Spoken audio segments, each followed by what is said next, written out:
In this video, we're going to take a look at arc length, right? And we've dealt with arc length on a couple of previous occasions. We've looked at the arc length of functions of the form. In fact, let me go ahead and write down what we know about arc length, right? So if our function is like this, explicitly defined y as a function of x, then we know our arc length is given by this definite integral, right? And again, we know the importance of things like differentiability in the application of this formula, right? So there are some conditions on f, but again, once those conditions are met, we can use this formula to find the arc length of our curve. And let's see what we have for the parametric case. So when our functions are given like this, here is our formula for arc length. This is another definite integral, another square root, and then we have the x derivative squared plus the y derivative squared, all of that under the square root, and then we integrate with respect to t, right? So our goal today is to, what if our function is now given in polar form? Let's put a little question mark. We don't know what that doesn't look like a question mark. That's, yeah, question marks are so hard for me to write. But anyway, so what is the arc length if our function looks like this? So our goal is, as I said, we are going to do our conversions, because we have a conversion that can take anything polar, make it parametric, and then apply our parametric formula. So we're not going to go all the way back to the explicit formula, because representing curves explicitly, even though, you know, this might sound strange to you, even though the majority of the curves that you've used have been given like this, it's actually a very difficult thing to define curves explicitly like this, right? It's rather easy to do it parametrically, and then once you have it parametric, depending on the form of the parametric equation, you might be able to do it polar. But for sure, this is one of the hardest representations of a functional relationship. Anyway, that was my little side note. So let's get into it now. I will forewarn you that the process that I've indicated here visually with these green arrows is not for the faint of heart. And it's not that it's difficult, we just have to persist. We got to show some grit, and we have to get to the end, because at the end will be like, you know, finding a pot of gold at the end of a rainbow, right? So let's, you know, look for those leprechauns. Anyway, so let's start it. So we know that if we do our polar conversion, x, which is r cosine theta, is going to be f of theta cosine theta. And then we know, let me give myself a little space here. That's never a good sign, right? When you need lots of space, but space is good.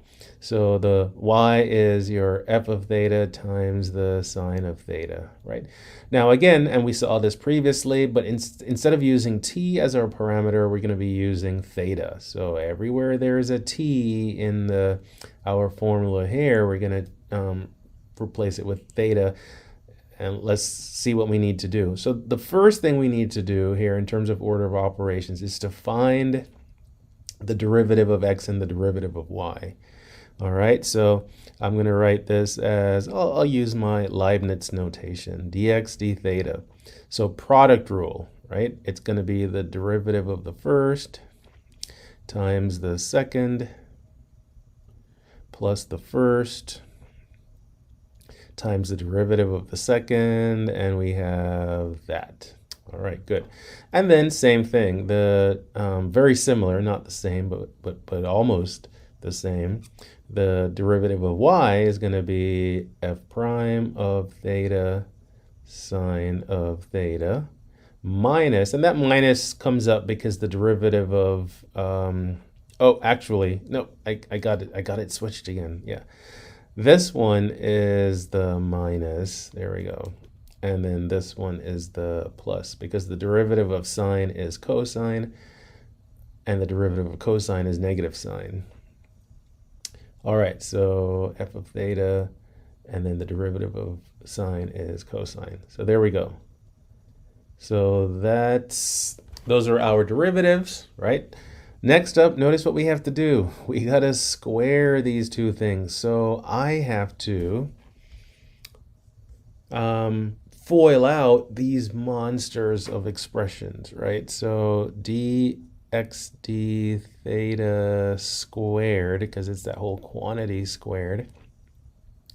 So it's going to be f prime of theta cosine of theta minus f of theta sine of theta all squared, right? Now, again, this is you look at it, but it really is a perfect square. So we use our formula, so it's going to be, this would be like our A. So all of this would be A. All of this will be B. So it's going to be A squared minus, because of the minus there, 2AB plus B squared. So let's write that down. Now when I square this, because this first term here is a product, we're going to have to square the derivative and square the cosine. So it's going to be f prime of theta, I'll write the square there, and then cosine squared there, and then the minus 2ab. So minus 2, I'll write the a factor first, and then the b factor second, so like that. So that's our 2ab, and then plus b squared, which is going to be f of theta squared, and then sine theta squared. Okay, so not too bad, right? Not too bad, but yeah, also not trivial, right? We got to do some algebra there.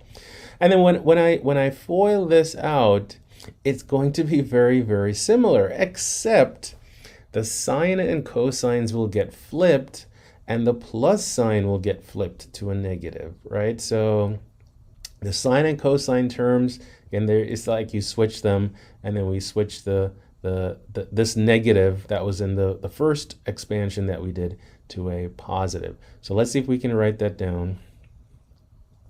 So our first derivative of y squared is, it's going to be f prime of theta squared times sine of theta squared plus 2 times f prime of theta sine of theta, and then times, this is now my b, so f of theta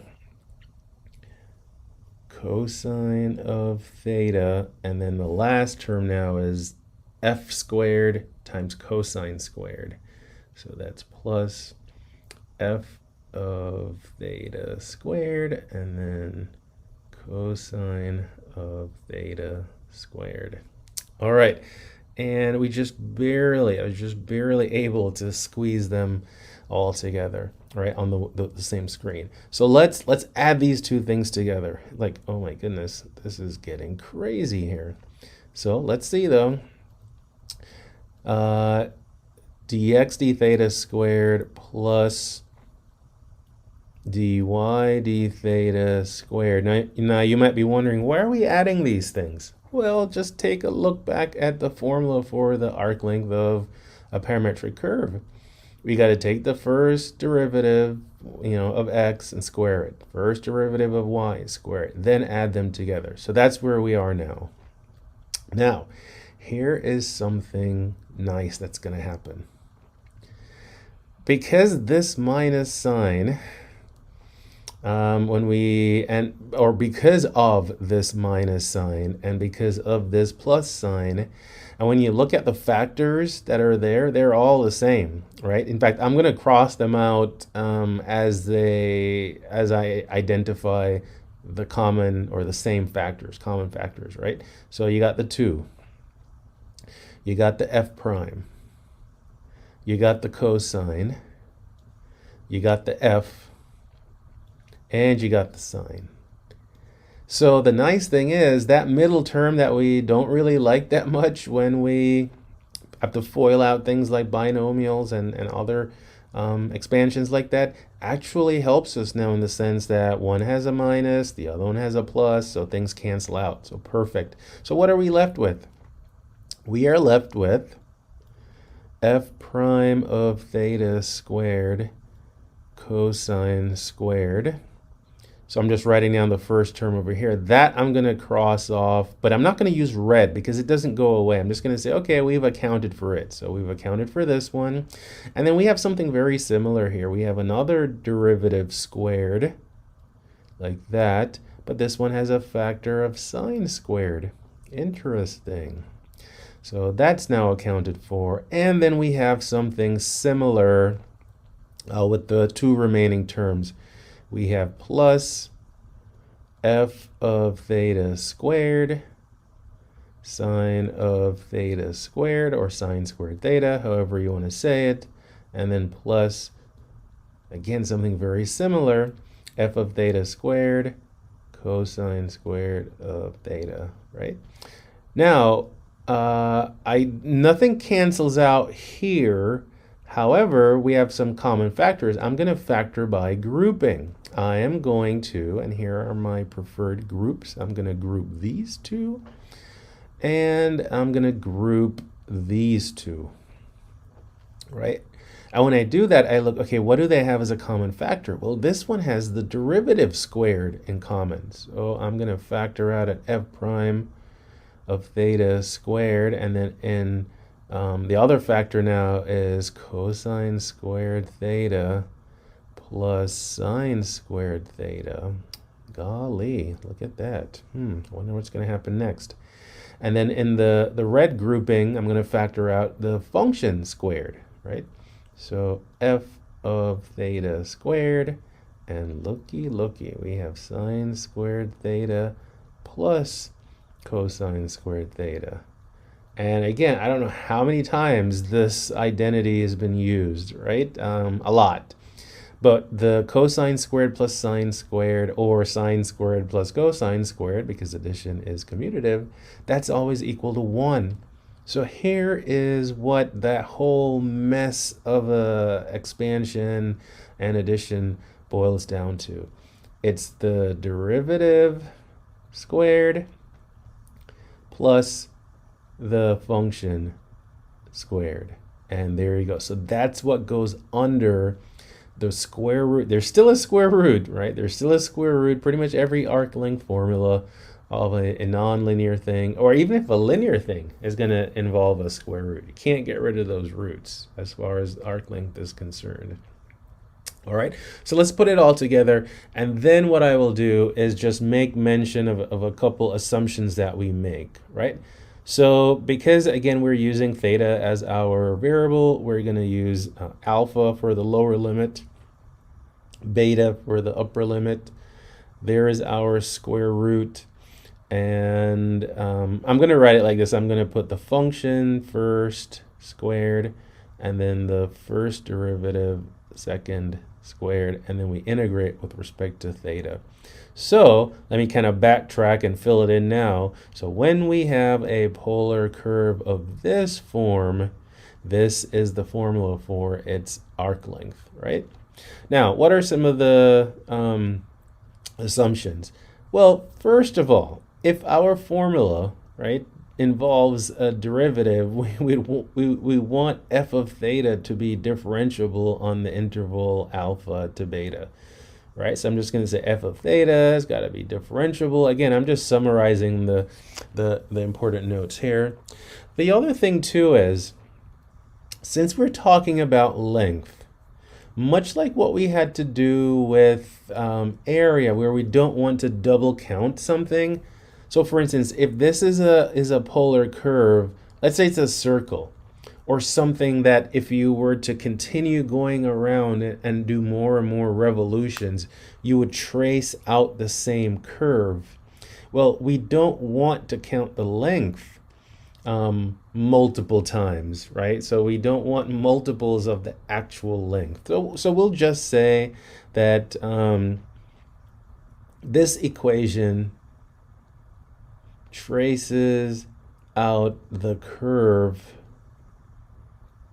uniquely, right? So in other words, no duplicate points are on this curve, and it's basically on this interval. So uniquely on the interval alpha less than or equal to theta, which is in turn less than or equal to beta, right? So differentiability is always important in the length calculation of curves. And then in the polar curves, because things tend to be periodic and they tend to repeat, we want to make sure that we remove the repetition and get an actual measure of the length of a curve. All right. So there we go. We got the arc length problem solved, and we just got to do an example. So as usual, I'm going to pick a nice example. And I think for this one, I'm going to give you the equation. So again, what we're going to compute is the arc length. Here is the polar equation, e to the theta. So this is another spiral. I like working with spirals. Their equations are so simple in the polar form, and they help us illustrate how to do a lot of things. Let me just give you a little sketch here, and actually let me write down the range for alpha and beta first. So alpha is going to be 0, and beta is going to be pi. So I'm only going to do one revolution, or not even one, but half a revolution on this spiral. So it would look something like this. When theta is equal to 0, we know that e to the 0 is 1. So it's going to start out, let's say this is 1, right? So this is the point 0. Well, actually, it's r theta. So I have to put it, so it's going to be 1, 0. That makes sense. And then it's going to spiral out and get a little bit bigger there. And then this point here is going to be the point, in this case, your theta is pi, and then r would be e to the pi. So I'm not going to get any decimal approximation. So it's r theta, and then what we want to compute is the length of what we see right here. So how long is this thing? If we were to take the endpoints that I've indicated here and flatten it out and do what's called linearize, that's a fun word, say it with me, linearize this curve, how long would it be? And then if we line it up against a ruler, what would be its measure? All right, so let's look at what we need. We have our f of theta. In fact, I'll just go ahead and declare it here. F of theta is e to the theta. That means f prime of theta is also e to the theta. That's nice, right? Our standard exponential function. So let's square both of these. So f of theta squared is e to the theta squared. Properties of exponents, that's e to the 2 theta, which then means it's the same thing for the derivative squared. It's going to be e to the 2 theta. So these two terms, we have to stick it under a square root. Well, first, add them and stick the sum under the square root, and then integrate that from 0 to pi. So let's set it up and evaluate it and see how long our spiral arc is. So our length is the definite integral from 0 to pi, and we have the square root. Let's add these two exponentials now, right? So remember, we got to square first and then add, as opposed to adding and then squaring. That would be a very different order of operations. So we got that. Now, because the exponentials are the same, they're like terms, and we can add them. So we have one of each, add them together. That gives us 2 e to the 2 theta. So, but that's still under the square root. So it's 2e to the 2 theta d theta. This doesn't look too difficult. What's nice is we can use this property of exponents. Let me exponents or roots, if you will. And we've used this before. The square root of the quantity or the product a times b assuming a and b are non-negative, we'll have the square root of a and the square root of b. So we can split that up, and let's go ahead and do that. I'll start to go vertically downwards now. And then, so this gives us root 2 and then times the square root of e to the 2 theta. That's pretty good. Now, the square root of 2, that's a constant. So we can factor that out of our integral. So this is root 2, and then we're going to go from 0 to pi. Now, how do we simplify this? A couple things we could do. If you have, and we know this, the square root can be written as the fractional power. And then we also know that if you have something that has a power and then that whole quantity is raised to another power, you multiply the powers. And so we can use these two in combination and we can simplify what we have there. Now we can do it in steps, right? No need to super rush. Just let's make sure the algebra that we're using. So this is e to the 2 theta all to the 1/2 d theta. Now when we multiply 2 theta by 1/2, because that's what we got to do right here, power to a power, we're just left with the theta. So this whole thing, right, simplifies to e to the theta d theta. And again, it's not surprising that it works out like this. Think of the different arc length problems many of the arc length problems that we've worked with. It boils down to getting a perfect square under or inside a root, right? And then things simplify. And then the antiderivative of e to the theta is still e to the theta, so because we're integrating with respect to theta. And then we use our fundamental theorem. And here is our arc length. It's the square root of 2 times the quantity e to the pi minus e to the 0, which is 1. And since this is the end of the video, I know you might be wondering, like, what is this number? And I'll just be nice. I'll give you a decimal approximation. It's actually just a little over 31 units. So it's roughly 31.3 units. So that's what it would be if we had some magical powers and we could take this polar curve and just take the endpoints and just straighten it out. Just make it nice and straight, make it nice and linear. And then we could measure it with a ruler. It would be, or a ruler, we would be able to tell that it's somewhere between 31 and 32 units, depending on how of the precision of our ruler. But that is the demonstration of the arc length process for polar curves. Again, I hope you found it interesting. I always find these polar curves interesting. Anything new, but yet relates to something old, I think is very cool. Hopefully you feel the same, and I'll see you in the next video.